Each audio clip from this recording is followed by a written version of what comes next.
Hello student, a very pleasant morning to you all. I am Vinita ma'am, teaching in MLP School Rajpura.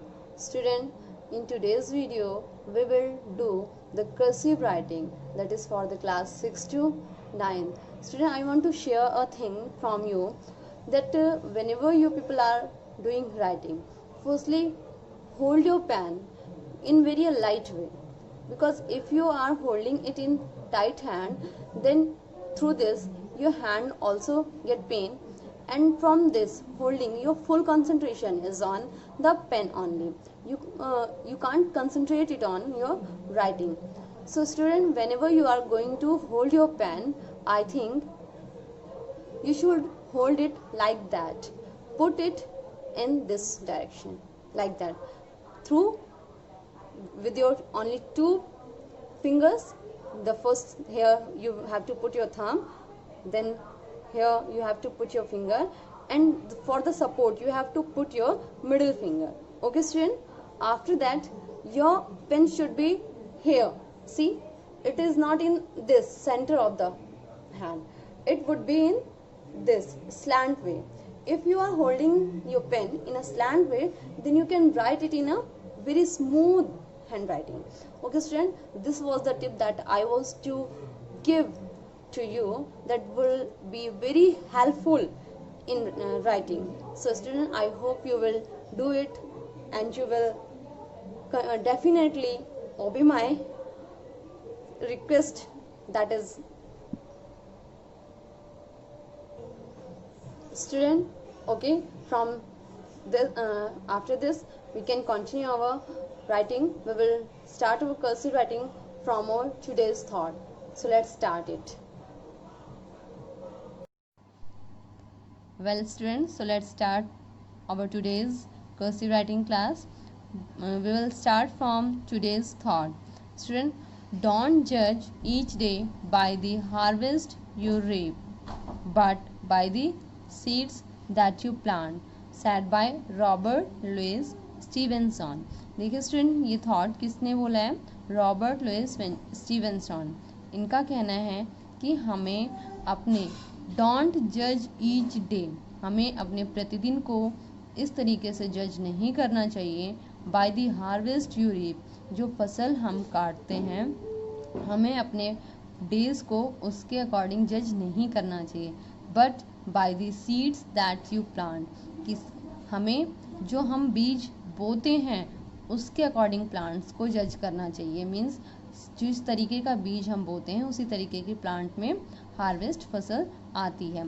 Student देखिए, अगर हम good quality के seeds को बोते हैं तो हमें गुड क्वालिटी की ईल्ड्स भी मिलती है, पैदावार अच्छी मिलती है, हेल्दी होते हैं सीड्स, डिसीज़ फ्री होते हैं, जैसा कि आप साइंस में पढ़ते भी होंगे. स्टूडेंट देखिए, तो सेम उसी तरीके से कहने का मतलब ये है कि हम अगर अच्छी फसल बोते हैं, अच्छे बीज बोते हैं तो फसल हमें अच्छी मिलती है. उसी तरीके से अगर हम अच्छे काम करते हैं तो हमें उन कामों का जो नतीजा होता है, जो परिणाम हमें मिलता है स्टूडेंट्स, वो भी अच्छा मिलता है. अगर हम गलत काम करते हैं, किसी से लड़ाई झगड़ा करते हैं या फिर चोरी वगैरह करते हैं या फिर कुछ और भी अलग से गलत अगर हम कुछ करते हैं तो हमें उसका परिणाम भी गलत ही भुगतना पड़ता है. तो इसीलिए हमेशा we have to prepare ourselves in a better way to grow, for our growth, for our development, and for our better future. Okay student, so now we'll start our cursive writing class. Let's do it. Student, we will write firstly concept of knowledge. Concept of knowledge.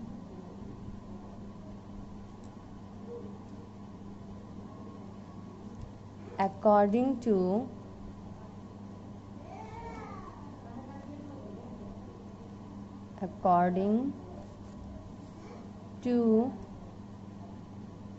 the Bhagavad Gita. देखिए student, Bhagavat Gita में knowledge के बारे में क्या बोला गया है, वो कंटेंट आज हम राइट करेंगे. Okay student, let's start. according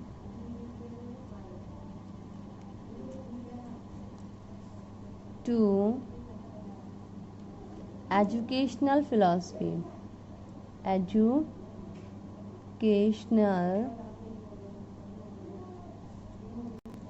philosophy, the Bhagavad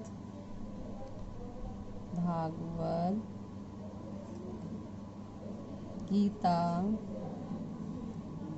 is the most valuable treasure of Indian wisdom.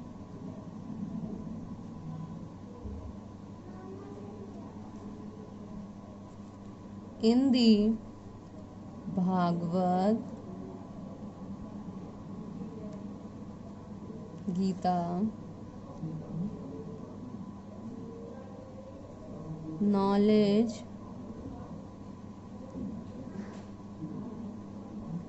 is defined as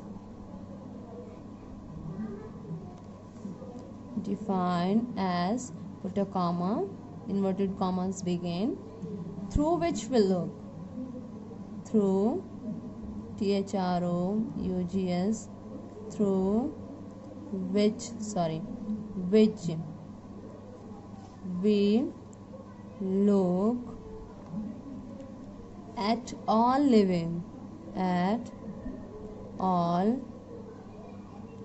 living beings with a single unpassioned attitude, with a single SINGL is single unpassioned. देखिए student, passion का जो opposite word होता है it would be unpassioned. From our cursive writing we can increase the vocabs also. Unpassioned attitude and where one can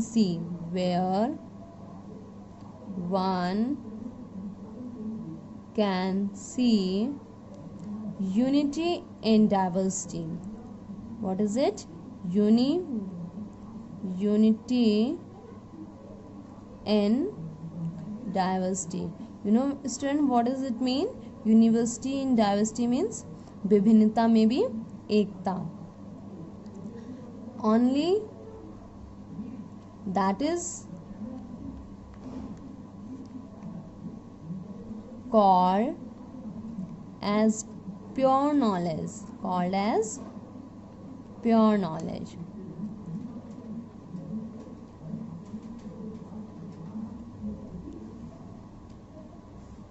Inverted commas begin. After putting full stop, we will start inverted commas. Like Upanishads,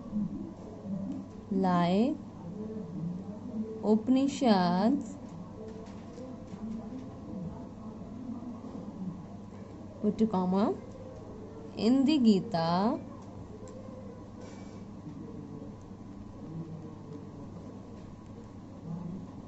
it has been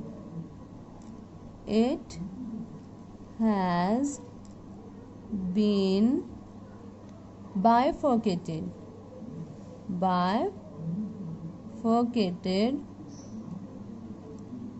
in apara and para. In apara and para. Okay student, put a full stop. We have completed this paragraph.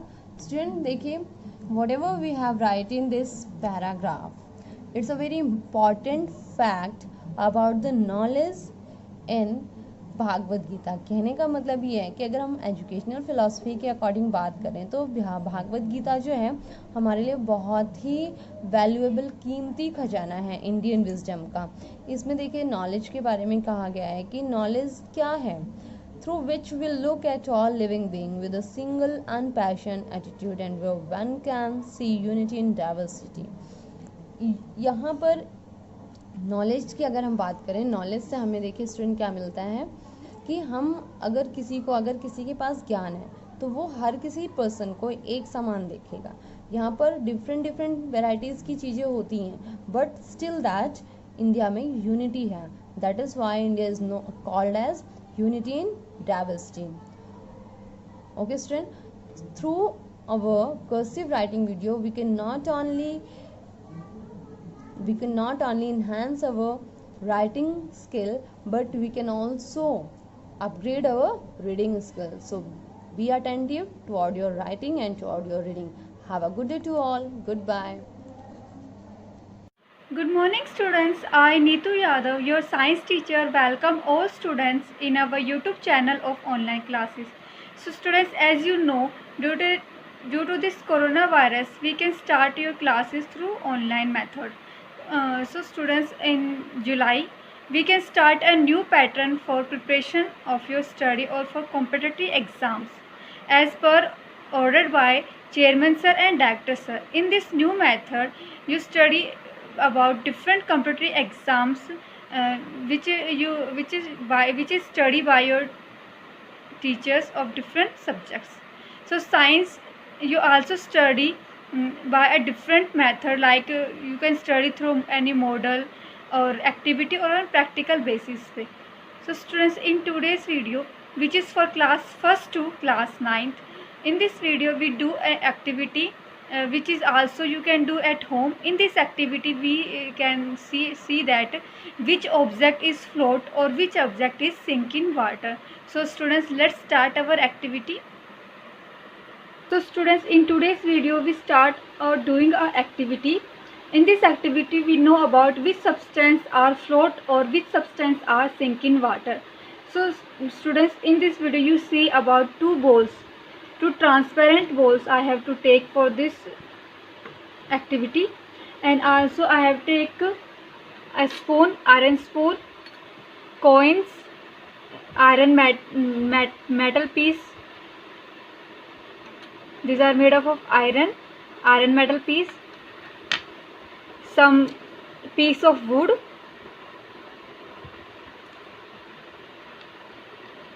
colorful pens cap which are made up of plastics, a bottle cap,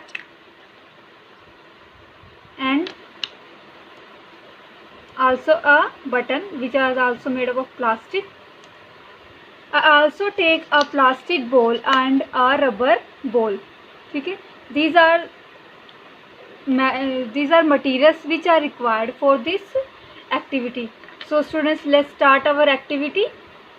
In this activity, or students, we know about that some materials are lighter than water and some materials are heavier than water. So we can easily say that lighter materials are float in water and heavier materials are sink in water. But this theory, it has a reason, and in science we know that every object or every topic has a science related to it. So floating or sinking in water also have a reason why some object is floating or why some object is sinking in water. So students, it is based on density. Okay, density पे base होता है. Density क्या होती है? Mass per unit volume is known as density. इसमें क्या होता है? डेंसिटी आपकी बताती है कि कौन सी चीज़ पानी में सिंक करती है और कौन सी चीज़ पानी में फ्लोट करती है. ठीक है स्टूडेंट्स, अब let's start with the experiment. First we take water and fill our bowls with water. Half fill, both bowl will be filled with water. Okay students, now in bowl we add a spoon. So we can see that spoon is completely sink in water. देखिए sink कर गई है पानी के अंदर, नीचे से दिख रहा है आपको स्पून, ये पानी के अंदर क्या कर गई है, सिंक कर गई है। ठीक है स्टूडेंट्स, अब now add metal piece. We can say, yeah, we can see that these are also sink in water. Okay, now I add some piece of wood. You can see piece of wood are float on water. Now I add caps, my bottle cap. You can see these plastic or wood is float in water. But button, which is also made of plastic, is sink in water. Why? All plastics are used but are float in water, but button is which is also made of plastic is sink in water. I will give this reason to you later. Also add coin, this also sink in water. So in this activity, in this bowl, you can see some metals which are made of iron, some plastics are sink in water, but wood piece, plastic caps are float in water.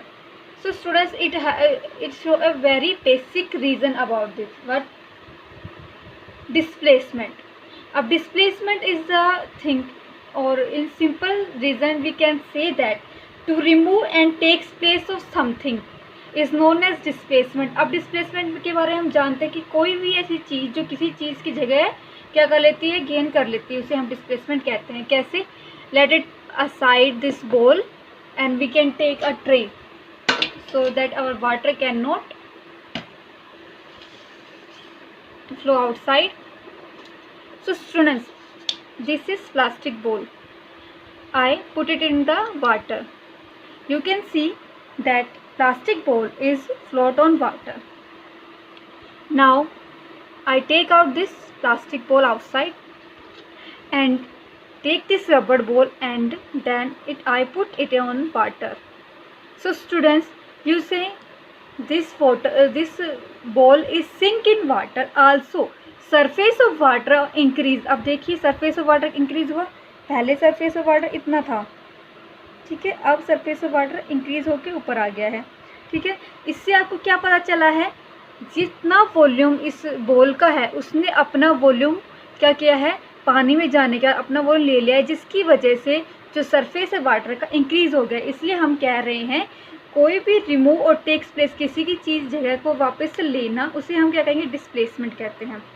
तो object है float करेगी because object which float balance और displaces water equal to its weight. अब क्या कह रहा है, अब ये जो ऑब्जेक्ट है ये उतना ही वेट है, बैलेंस करती है पानी के साथ उतना जितना उसका वेट है और जितना ही वाटर का वेट है. ठीक है, इसलिए क्या है, ये फ्लोट कर पा रही है. लेकिन कोई भी जो हैवियर चीज़ है, हैवियर ऑब्जेक्ट है, उसका अगर ऑब्जेक्ट, ये जो हैवियर ऑब्जेक्ट है, इसका वेट अगर वाटर के वेट से ज़्यादा है तो यह क्या करती है, वाटर को डिस्प्लेस करती है, मतलब पानी के अंदर सिंक करती है. So in easy language we can say that object when put in water will displace water and either of them float or sink in water. अब क्या कह रहे हैं, कोई भी ऑब्जेक्ट को हम जब पानी के अंदर डालते हैं तो वो अपने पानी को क्या करती है, तो कुछ पानी को क्या करती है, रिमूव करती है, या तो उसकी वजह से वो चीज़ फ्लोट करती है और सिंक करती है. It depends on 2 factor. अब ये 2 फैक्टर पे डिपेंड करता है कि वो चीज़ कैसे फ्लोट करेगी, कैसे सिंक करेगी.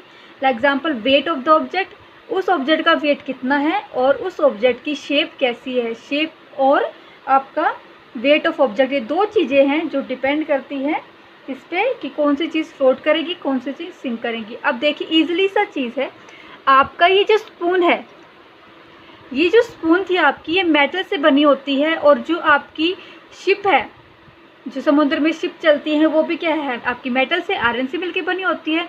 लेकिन जो आपकी शिप है वो फ्लोट करती है, लेकिन ये आपकी क्या कर रही है, सिंक कर रही है. तो इसका यही एक अच्छा एग्जांपल हम दे सकते हैं कि if ship and spoon both are made up of same material yet one sinks and what float on the water. अब क्या कह रहा है, दोनों चीज़ें एक ही मटेरियल से बनके बनी होती है, लेकिन एक चीज़ डूब जाती है और एक चीज़ फ्लोट करती है। ये किस वजह से? Because ship has large in size and spoon is size is compact. Ship का साइज़ क्या है? लार्ज होता है, लेकिन जो स्पून का साइज़ है वो कॉम्पैक्ट होता है। ठीक है, इसलिए अब जितना शिप, आप मान लीजिए शिप क्या है, बड़ी होती है, उनका वेट क्या है, उतना जितना वो बड़ी होगी उतना ही वो वॉल्यूम वो करती है, कवर करती है वाटर का, इसलिए वो क्या करती है, फ्लोट करती है पानी के ऊपर। अगर उसका शिप का वज़न ज़्यादा हो जाता है वाटर से, तो वो शिप भी क्या कर सकती है, सिंक कर सकती है वाटर के अंदर। So students, in this activity you see what is the main reason why object is sink or why object is float on water. Thank you for listening students. That's it for today.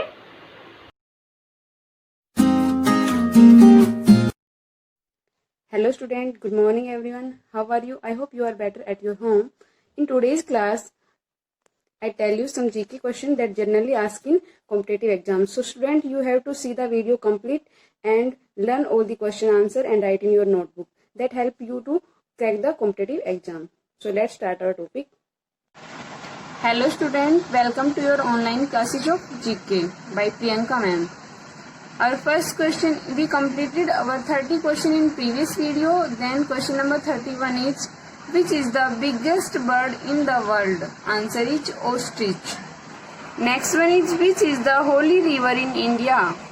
पवित्र नदी कौन सी है India? ये गंगा, और ये सबसे longest नदी भी है।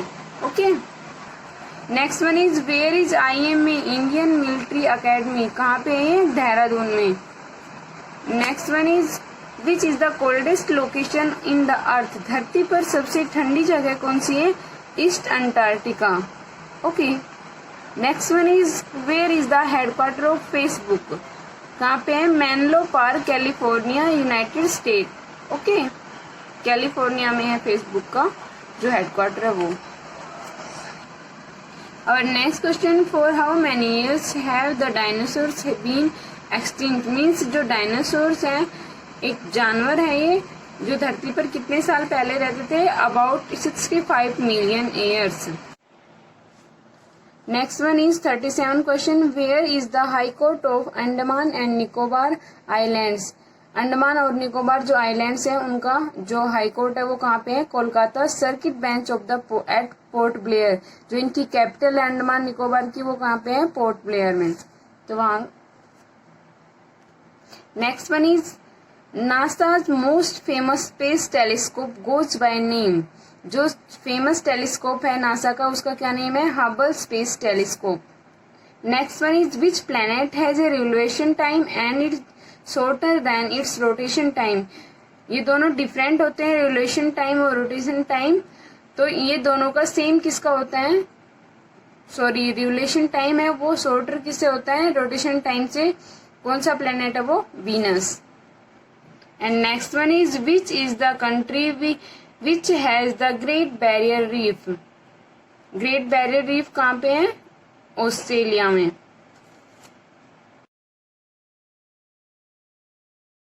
Hello student, how are you? I hope you are better at your home.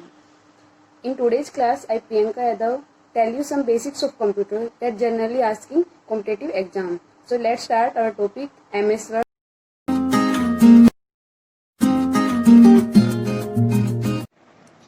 Hello student, in previous video we complete MS Word home menu bar. In this video we discuss insert menu bar of the MS Word. Here is your insert menu bar. Select that. In insert menu bar, first is cover page. By clicking on cover page we can insert any cover page of file on the screen like that. That is our cover page for any file. You can write here school or company name. Here document name means file का name write कर सकते हो. यहाँ पे title, नीचे date. Okay. Next one is blank page. Blank page किस लिए होता है कि आपको बिल्कुल प्लेन पेज आपको चाहिए कोई भी टेक्स्ट राइट करने के लिए. You can see like on the screen. Okay, next one is page break. Page break is use to complete that current page and start the next page. By clicking on that, you can see on the screen our cursor is on the next page. Here you see cursor blinking on the next page. That is the blue line is the page break line. And next one option is table. You can select number of row and column, any number of row and column. If you want to select 3 row and 3 column, then click like that, 3 row and 3 column. Okay,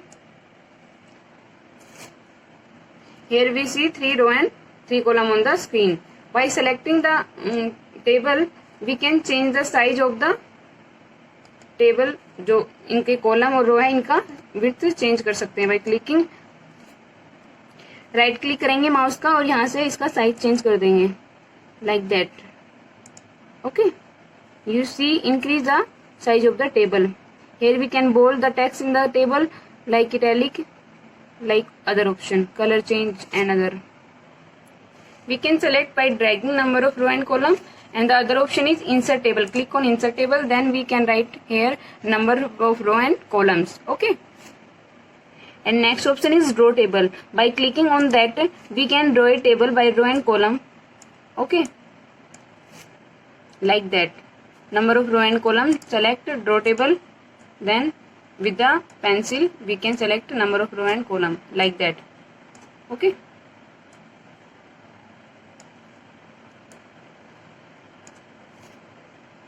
next option is Excel spreadsheet. इसमें जो हम table है उसको Excel sheet के through की तरह बना सकते हैं like that. Okay, next one is quick tables. In this, we can select any already make table. You have to change only data of the table. That is already built table. We can change any of the text here and write our own text. Okay. Our next option is pictures, clip art, shapes, smart art and chart. Picture से हम कोई भी picture insert करते हैं screen पे. Like that, click on picture and select any picture and click on insert. Okay. Here you see a picture is inserted on the screen. Next one is clip art. Clip art के through हम अगर कोई भी picture हमें चाहिए, जैसे कि हमें एनिमल्स की पिक्चर चाहिए यहाँ पे, तो यहाँ पे एनिमल राइट किया और गो किया, तो यहाँ पे हमारे पास कुछ एनिमल्स की पिक्चर आ गई है और ये यहाँ पे स्क्रीन पे ड्रॉ कर सकते हैं. उनको इंक्रीज कर सकते हैं इनका साइज और width. Next one is shapes. Like that we can select any shape from the box and draw on the screen. Okay, fill in the base in the color of the shape like that. And next one is smart art and chart. By clicking on smart art, we can select any chart from here. That is mostly used when we type any diagram of the number of the part of any like that. Next one is chart. By clicking on chart, we can select any chart from here and draw on the screen like that. Here we see chart on the screen. Okay, like that. Dear student, in this video we learn how to insert a picture, a table, clip art से कोई भी picture and shape, smart art and chart. So you have to practice on the laptop or computer system for all these things. And your written work is that you have to make a table in your notebook for your daily routine timetable. कि आप morning से लेकर evening तक जो भी आपका daily routine का time table है, आपको वो टेबल प्रैक्टिस करनी है और नोटबुक में भी ड्रॉ करनी है. Okay student, that is your written work. Make a table of your daily routine time table. आप मॉर्निंग से इवनिंग तक जो भी वर्क करते हैं उसका time table. And other one is your June competition marks list. इसकी भी आपको एक टेबल ड्रॉ करनी है. Okay, thank you. Have a nice day. Good morning students. So how are you students? I hope you are all good and fine at your home and doing preparation for your competitive exams quite well.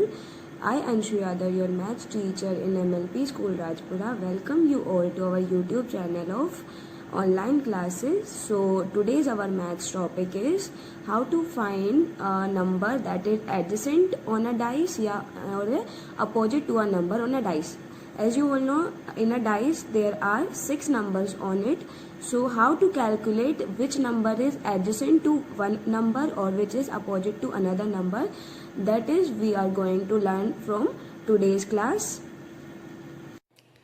So students, let's start our dice topic. So dice जो होता है हमारे पास एक 3 dimensional space का example होता है. 3 dimensional space मतलब कि अगर हम उसको ऊपर हवा में किसी चीज से हैंग कर देते हैं तो हम we can say all its part, but on a surface we can not see all its parts. For example this notebook will lie on a table but we can't see its opposite face. ठीक है, in case अगर हम इसको हवा में वो करते हैं तो हम इसके सारे फेसेस को देख सकते हैं. इसी तरह डाइस होता है, डाइस भी एक 3 डायमेंशन होता है. अगर वो क्या होता है हमारे पास सरफेस पे नहीं होता है तब तक. ठीक है, अब डाइस का हम अगर फेसेस एनालाइज करने की कोशिश करते हैं 2 डायमेंशन में, so there are some tricks for these. So let's start. First question is 2 positions of dice are shown below. Here are 2 dices of the same 2 dices of the same dice, मतलब 2 positions given है यहाँ पे same dice की. How many points will appear on the opposite to the face?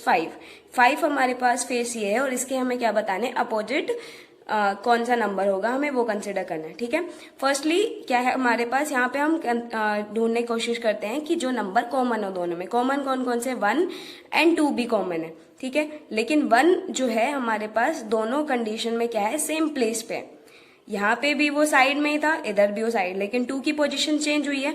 अब यहाँ पे common क्या है, 1 भी है और 2 भी कॉमन है, तो बचा क्या, 5 का बताना है. तो 5 का अपोजिट फेस क्या हो जाएगा, 4. ठीक है, now next is which digit will appear on the face opposite to the face with number 4. So here are also 2 dices are given, 2 position of same dice are given. Okay, ये same dice है but उनकी 2 positions given है. now हमें बताना क्या है कि opposite to the number 4. यहाँ पे 4 नंबर है ही नहीं कंसिडर, तो फर्स्टली अब हम क्या देखेंगे, 2 डाइस में सेम अगेन जो 2 नंबर सेम है, तो यहाँ पे क्या है नंबर सेम 3 and 3. तो 3 के अगर हमें अपोजिट बताना है तो हमें क्या ढूंढना है, पहले उनके एडजेसेंट. एडजेसेंट वर्ड का मतलब एज यू ऑलरेडी नो क्या होता है, पड़ोसी. पड़ोसी मतलब जो उसके साथ साथ होते हैं, बगल में होते हैं, उनको क्या बोलते हैं हम, एडजेसेंट. सो 3 यहाँ पे कॉमन है, 3 का एडजेसेंट यहाँ पे 1 भी है और 3 का एडजेसेंट इसके साथ क्या है, 2 भी है. ठीक है, तो एडजेसेंट 3 के क्या क्या हो गए, 3 के एडजेसेंट है 1, 2 और यहां से अगर हम देखेंगे तो 5 और 6 भी क्या है, उसके एडजेसेंट है. तो सिर्फ एक ही डिजिट बची है जो कि क्या है हमारे पास अपोजिट है किसके, तो 3 के अपोजिट क्या होगा, 4. तो अब हमें पूछा क्या था, 4 का अपोजिट क्या हो गया, 3. So answer will be this. ठीक है, फर्स्टली क्या था कि इस नंबर में हमारे पास ऑलरेडी वो नंबर यहाँ डाइस पे अपीयर हो रहा था और यहाँ पे क्या था, वो नंबर डाइस पे अपीयर नहीं था, लेकिन हमें उसका अपोजिट बताना था. ठीक है, इस केस में क्या था, 2 हमारे पास कॉमन थे, तो हमने सिंपली कह दिया था कि थर्ड जो नंबर होगा वो अपोजिट होगा दैट अननोन थर्ड नंबर के. ठीक है, लेकिन यहाँ पे क्या था कि एक नंबर ही कॉमन है यहाँ पे, उसके हमने एडजेसेंट देख लिए. एडजेसेंट मतलब क्या होता है, पड़ोसी. पड़ोसी जो भी हमें दिख रहे हैं उसके बगल में वो सारे क्या हो गए, इसके पड़ोसी. 3 के यहाँ पे है एडजेसेंट 1 and 2 और सिमिलरली 3 के यहाँ पे एडजेसेंट है 6 and 5. तो ये सारे क्या हो गए, आपस में एडजेसेंट हो गए. तो अपोजिट सिर्फ एक ही नंबर रहता है वो 4. तो 4 का अपोजिट क्या हो गया, 3, क्योंकि 3 का अपोजिट 4, तो 4 का अपोजिट भी तो 3 होगा ना. ठीक है, so next question is 2 position of a dice are shown. अब हमें क्या बताना है, नंबर 5 के अगेंस्ट जो है. अब यहाँ पे देखो क्या है, 3 कॉमन है.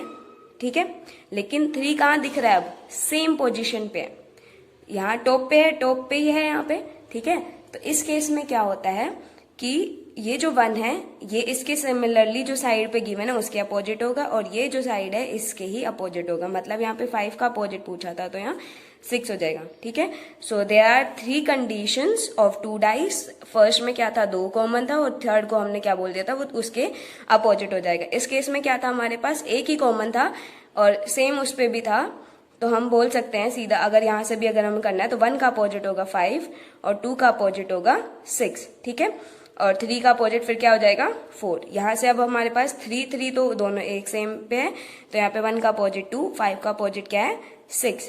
तो पूछा क्या था, 5 का अपोजिट 6 हो गया. ठीक है, now here we are given 3 dices and 3 position of the same dices. ठीक है, so find the number opposite to 1. 3 में हम क्या देखेंगे, यहाँ पे अब हमने 2 देखे थे, यहाँ पे भी हम सिमिलरली 2 नंबर्स ही देखेंगे जो तीनों डाइस में मिले.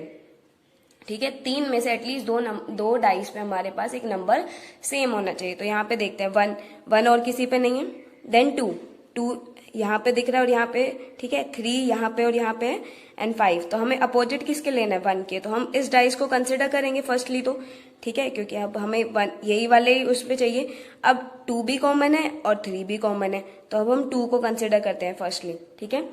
अगर हम 2 को कंसिडर करते हैं तो 2 के एडजेसेंट क्या है हमारे पास, 1 एंड 3, और यहां से 2 के एडजेसेंट क्या हो गए, 6 एंड 5। सो 2 के एडजेसेंट है हमारे पास 1, 3, 6 एंड 5, ठीक है। सो क्या हो गया अब हमारे पास 2 का, तो 2 का अपोजिट हो गया हमारे पास यहाँ पे 4, लेकिन हमें तो 1 का अपोजिट बनाना था और 1 हमारे पास यहाँ पे क्या हो गया। तो अब हम इस केस में इसको कंसिडर नहीं करेंगे, हम वो कंसिडर करेंगे जहां पे 1 ना हो, उसके अलावा इन दोनों डाइस पे जिसका अपोजिट पूछा है उनके अलावा जो 2 डाइसेस है उन पे जो कॉमन नंबर्स है। यहाँ पे कॉमन नंबर्स क्या दिख रहे हैं अब, 5, तो 5 के एडजेसेंट हो गए यहाँ पे अब हमारे पास 5 का एडजेसेंट 3, 4 यहां से, और यहां से क्या हो गया 5 का 6 एंड 2। तो ये सब क्या हो गया हमारे पास 5 के adjacent.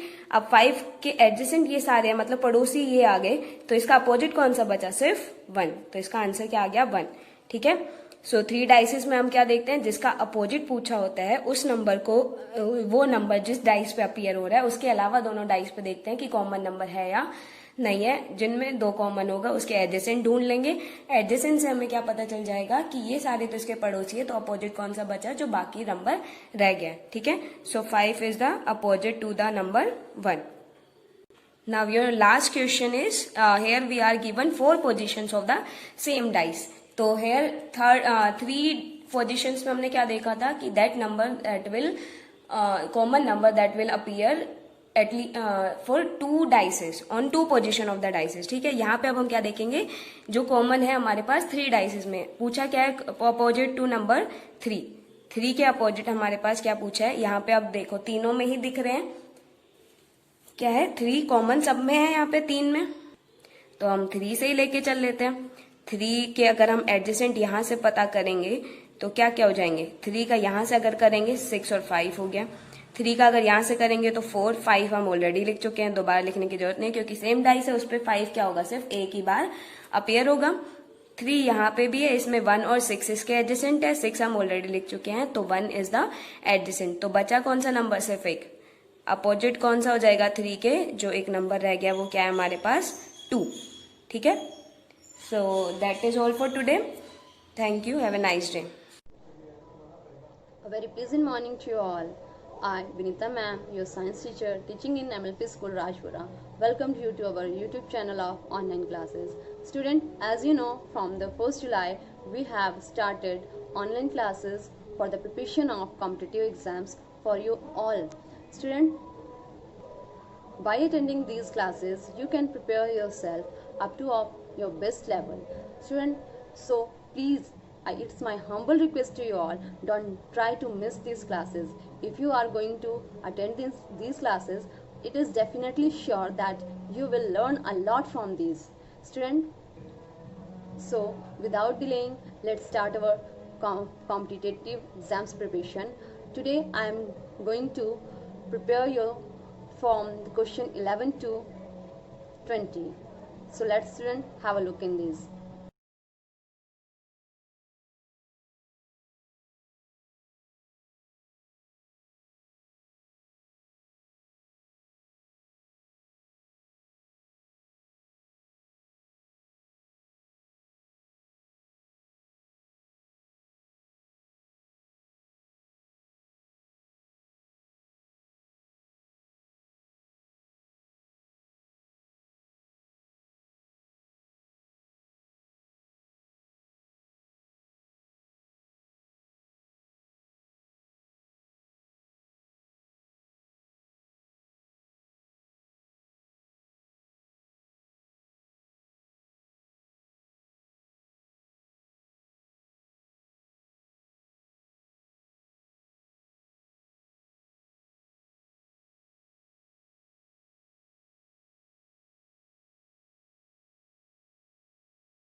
Good morning, student. Welcome to online classes. This is Saroj from MLP International School, Rajpura.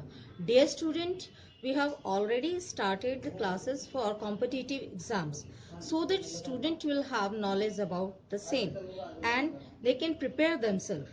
So it is a change from daily routine studies and we will able to prepare our student for their future with confidence. So student, this is our school is going to just teach the student like that. So in further, today's thought is a negative mind will never give you a positive life.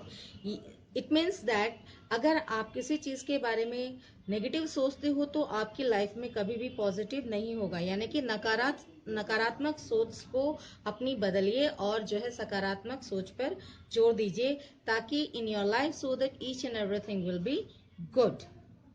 So student, late us start. जैसे कि हम जो है tenses का कर रहे थे, तो हमने जो है टेंस, जैसे हमें पता है टेंस तीन तरह के होते हैं, प्रेजेंट, पास्ट और फ्यूचर.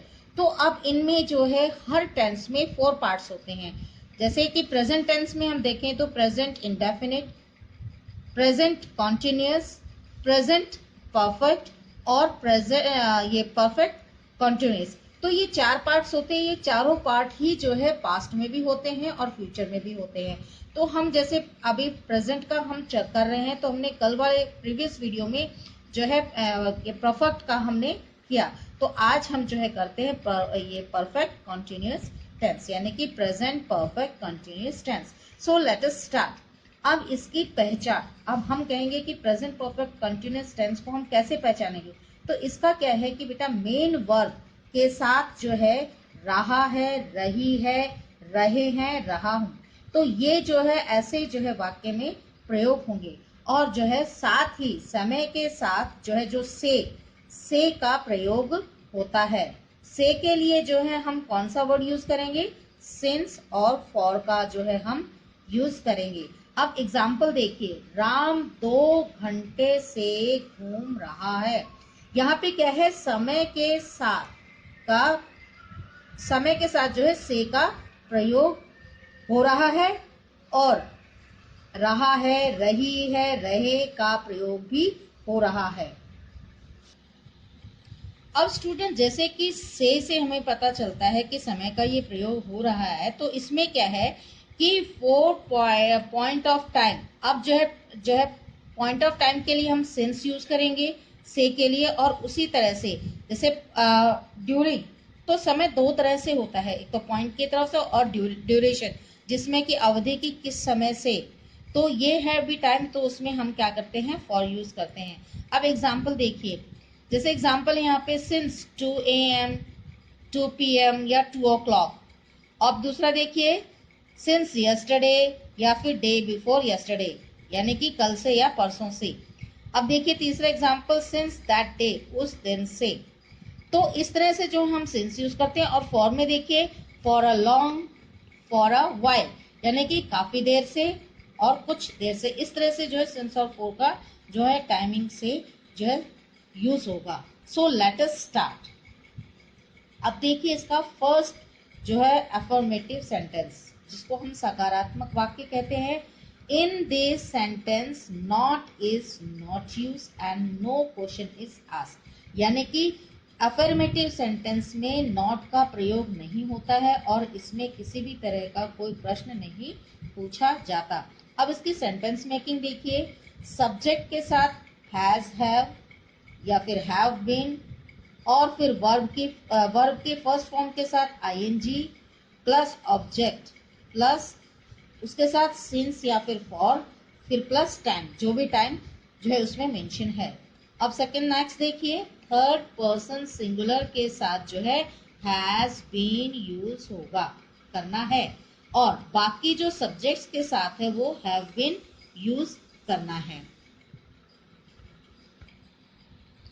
अब देखिए बच्चों, इसका कुछ एग्जाम्पल्स के थ्रू मैं ये समझाना चाहूंगी आपको. राम घूम रहा है, राम इज वॉकिंग.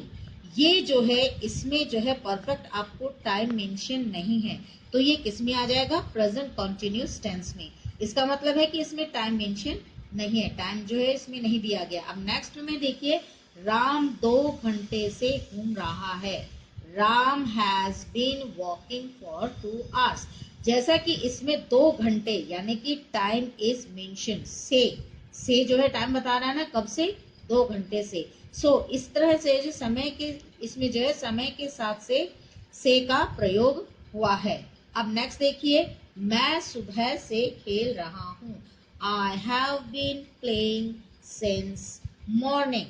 अब ये आपको समझ में आ गया बेटा अफर्मेटिव सेंटेंसेस। अब now let us now next the negative sentence. अब हमें नेगेटिव सेंटेंस देखना है। नेगेटिव सेंटेंस मतलब नकारात्मक वाक्य। तो अब इसमें हमें क्या करना है, नथिंग समथिंग स्पेशल। अब इसको देखिए, सब्जेक्ट के साथ जो है हैज या जो हैव हम यूज करते हैं उसके साथ जो है नॉट यूज हो जाएगा। तो क्या होगा, सब्जेक्ट के साथ has not been, have not been, plus verb के साथ जो है ING plus object plus since या फिर फॉर, और जो भी टाइम आपका मेंशन है। अब इसका एग्जांपल देखिए, राम 2 घंटे से नहीं घूम रहा है। Ram has not been walking for 2 hours। मैं दोपहर से नहीं खेल रहा हूँ। I have not been playing since afternoon. अब इसमें क्या है कि सब्जेक्ट जो है आई है वो थर्ड पर्सन सिंगुलर नहीं है, ये फर्स्ट पर्सन सिंगुलर पर्सन है, इसलिए यहाँ पे जो है हैव यूज हुआ है। अब जो नेक्स्ट पार्ट है वो है आपका इंटेरोगेटिव सेंटेंस, यानी कि इसमें क्या है, ये जैसे कि ये इंटेरोगेटिव सेंटेंस है प्रश्नवाचक, यानी कि यहाँ पे आपसे प्रश्नवाचक वाक्य होते हैं। इसमें देखिए कैसे इसके फॉर्मेशन होगी, हैज हैव के साथ प्लस सब्जेक्ट होगा, उसके साथ जो है आपको नॉट, यानी कि क्वेश्चन मार्क्स है तो नॉट या कर भी सकते हैं और नहीं भी करेंगे। उसमें देखिए नॉट के साथ जो है बीन प्लस वर्ब की फर्स्ट फॉर्म के पास आप ING plus object plus since और फॉर यूज होगा, और उसके साथ आपको टाइम मेंशन करना, लास्ट में आपका जो है क्वेश्चन मार्क्स आएगा। अब इसका एग्जांपल देखिए, राम 2 घंटे से कहाँ घूम रहा है। Where has Ram been walking for 2 hours? यानी कि राम जो है 2 घंटे से कहाँ घूम रहा है। अब नेक्स्ट को इसका एग्जांपल देखिए, वो कब से खेल रहा है। Since when has he been playing? अब इसमें क्या है, नॉट जो है आप अगर इसमें नॉट का जो है आपको अकॉर्डिंग टू द सेंटेंस उसमें यूज करना है, ये आपको ध्यान रखना है। सो student, I hope you have been understand this perfect continuous tense में। प्रेजेंट परफेक्ट कंटिन्यूअस टेंस आपको समझ में आ गया होगा। So student, what you have to do, you have to just listen it carefully and just note it down in your copy and just try to do practice for that. So student, take care and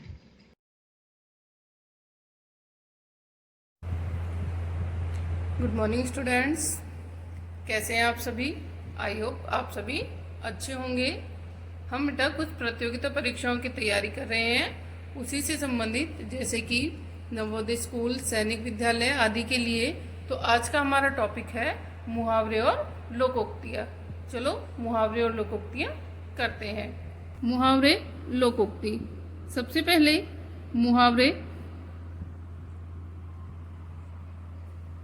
जब कोई वाक्यांश अपना सामान्य अर्थ छोड़कर विशेष अर्थ को प्रकट करता है, जब कोई वाक्यांश सामान्य अर्थ को छोड़कर विशेष अर्थ को प्रकट करता है तब उसे मुहावरा कहा जाता है। कि मुहावरा क्या है कि जब वो अपने सामान्य अर्थ को छोड़कर किसी विशेष अर्थ को प्रकट करता है तो वो है आपका मुहावरा कहलाता है। जैसे उदाहरण है, हमारी सेना ने शत्रु के दांत खट्टे कर दिए।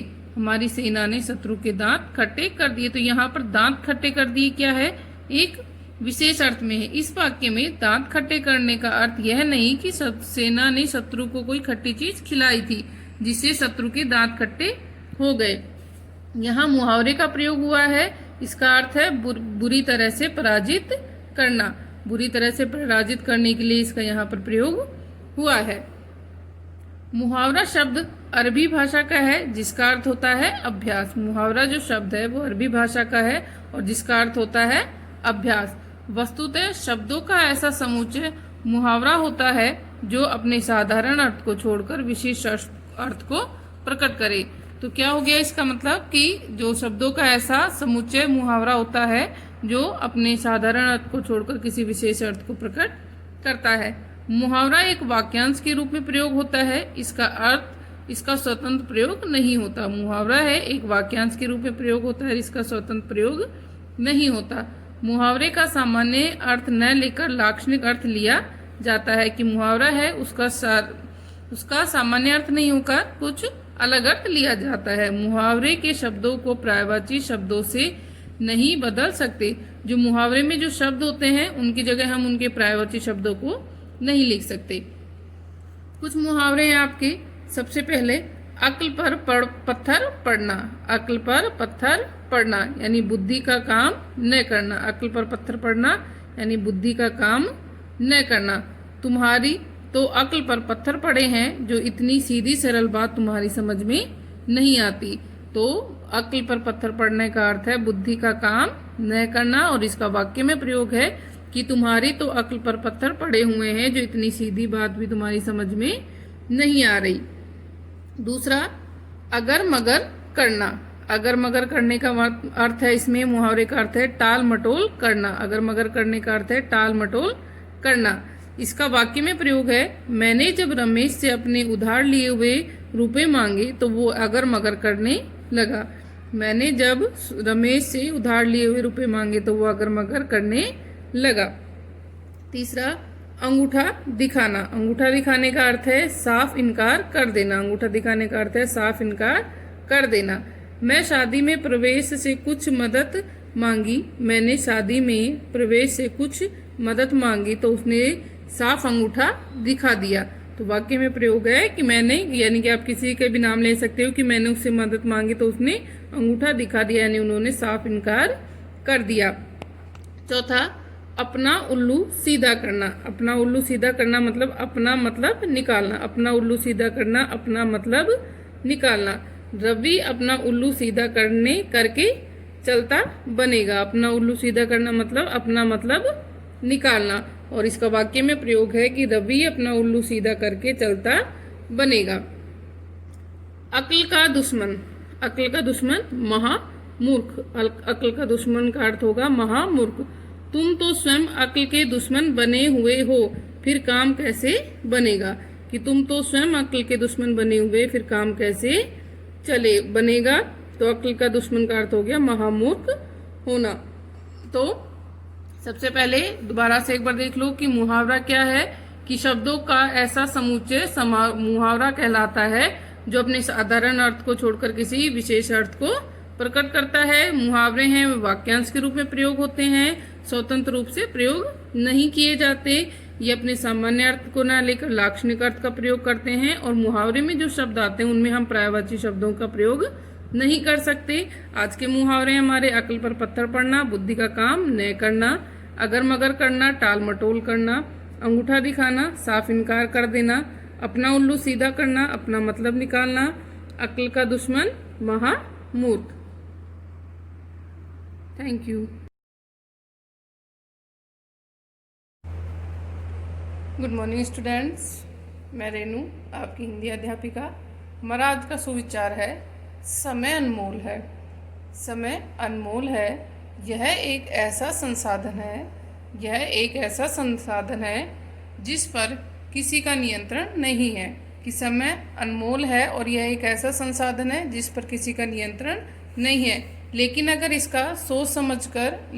हम समय का सोच समझकर इस्तेमाल किया जाए, अगर समय का सोच समझकर इस्तेमाल किया जाए तो सभी कार्य आसानी से किए जा सकते हैं और जिन्हें आप करना चाहते हैं। कि समय अनमोल है, ये एक ऐसा संसाधन है जिस पर किसी का भी जोर नहीं है या किसी का भी नियंत्रण नहीं है। लेकिन अगर हम समय का सोच समझकर इस्तेमाल करें, सोच समझकर उस पर काम करें तो सभी काम आसानी से किए जा सकते हैं, और जिन्हें आप करना चाहते हो, यानी ऐसे काम जिन्हें आप करना चाहते हो वो आप आसानी से कर सकते हो। अब आज का सुलेख लिखते हैं। सुलेख में बेटा हम सदाचार तक हमने लिखा। सदाचार का हम जो सुलेख लिख रहे थे उसी को आगे लिखते हैं। भावनाओं को चोट न पहुँचे। आगे है सदाचार का नैतिकता से गहरा संबंध है। सदाचार से दे आ चे आर सदाचार के का सदाचार का नैतिकता ने तई के तया नैतिकता से से गहरा संबंध से में बैंध संबंध है। इन्हें एक दूसरे का पूरक कहा जाए तो इन्हें एक दूसरे का एक दूसरे दूसरे दूसरे का के का पूरक के पूरक कहा जाए तो के कहा जे आए जाए तो कोई तो के ओई कोई अतियुक्ति आदत ये कहती अतियुक्ति न होगी सदाचार का से दया सदाचार क्या का सदाचार का संबंध मनुष्य की मनुष्य की भावनाओं भय आवे न आओ भावनाओं से और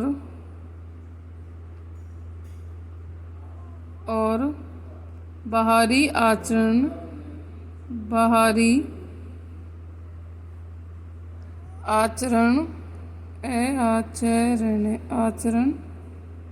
व्यवहार से होता है। व्यवहार से होता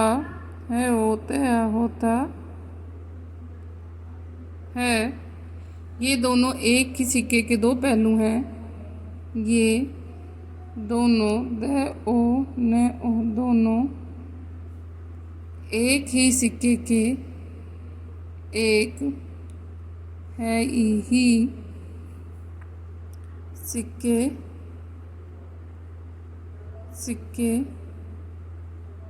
के दो पहलू हैं।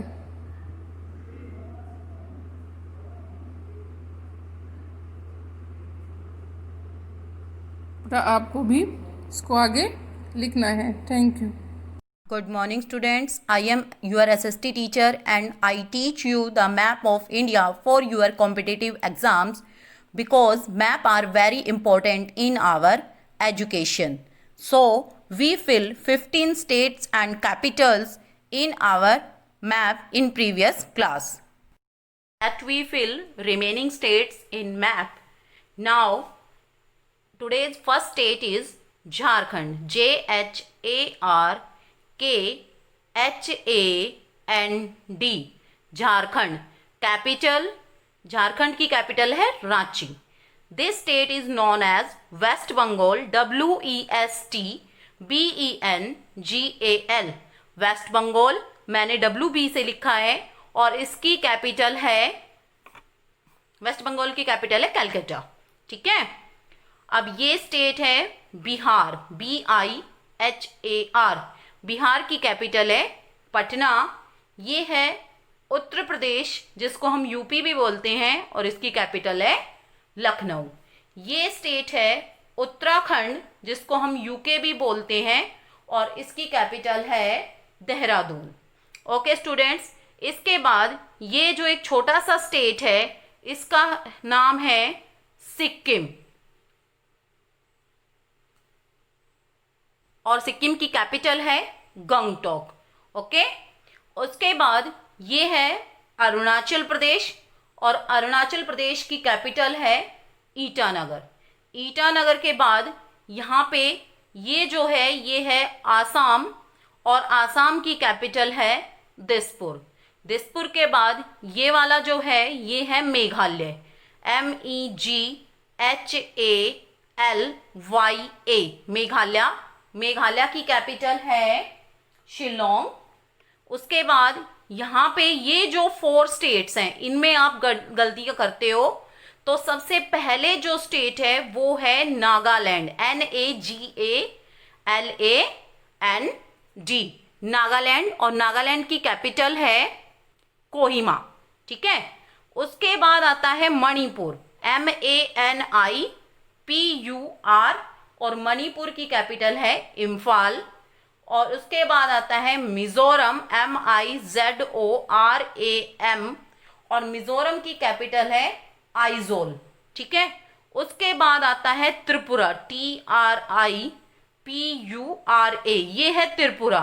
ठीक है, और त्रिपुरा की कैपिटल है अगरतला। ठीक है स्टूडेंट्स, और सिक्किम को छोड़ के बाकी जो ये 7 स्टेट्स हैं, ईस्टर्न स्टेट्स हैं, कौन कौन से? अरुणाचल प्रदेश, आसाम, मेघालय, नागालैंड, मणिपुर, मिजोरम और त्रिपुरा, इन स्टेट्स को हम क्या बोलते हैं? 7 सिस्टर्स बोलते हैं। क्या बोलते हैं? 7 सिस्टर्स बोलते हैं। ठीक है स्टूडेंट्स, 7 बहनों के नाम से ये जाने जाते हैं। Okay, I repeat all states. This state name is Jharkhand, Jharkhand capital Ranchi, West Bengal Calcutta, Bihar Patna, UP Lucknow, Uttarakhand Dehradun, Sikkim, Sikkim की गंगटोक, अरुणाचल प्रदेश ईटानगर, नागालैंड कोहिमा, आसाम दिसपुर, मेघालय शिलोंग, मणिपुर, मणिपुर की कैपिटल है इम्फाल, मिजोरम की कैपिटल है आइजोल, एंड त्रिपुरा की कैपिटल है अगरतला।